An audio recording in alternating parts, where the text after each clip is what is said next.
করছি আমরা বলবেন? আমাদের অপরাধটা কি? আপনারা আমাদেরকে সুপারিশ করতে বললেন, আবার আপনারাই আমাদেরকে নিয়োগ থেকে বাতিল করে দেবেন। খেলা পুতুল পেয়েছেন আপনারা।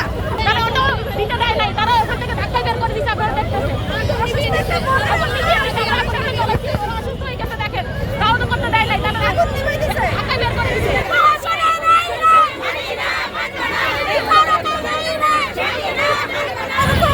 এরকম পরিস্থিতিতে আমরা কখনোই পড়ি নাই। আজকে রাস্তায় আমরা এভাবে নির্যাতনের শিকার।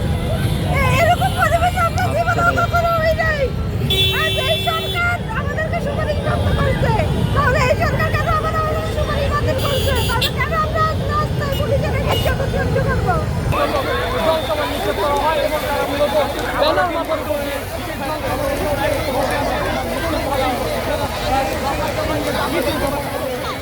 এই সরকারই বিপক্ষ করছে, অথবা এই সরকারই আমাদের বাতিল করে দেয়।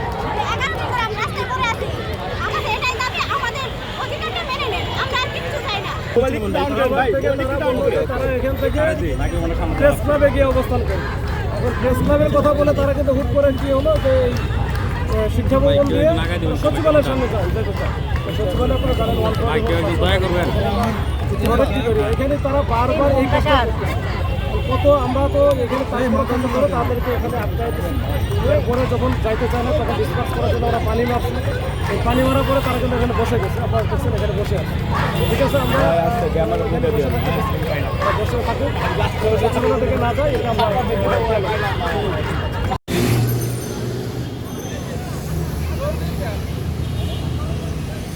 প্রেস সচিব নিজে বলছেন যে নতুন যে প্রজ্ঞাপন জারি হয়েছে ওইটা নতুন যে সার্কুলার হবে ওইটাই কার্যকর হবে। আগে যেগুলো ভাই বইছে লিখিত হয়েছে ওগুলো হবে না কার্যকর। তাহলে ওদের অনুমতি নিয়ে এই সরকারের সময় আমাদের রেজাল্ট দিল। এই সরকারের 31 অক্টোবর আমাদের রেজাল্ট দিচ্ছে 24 সালে।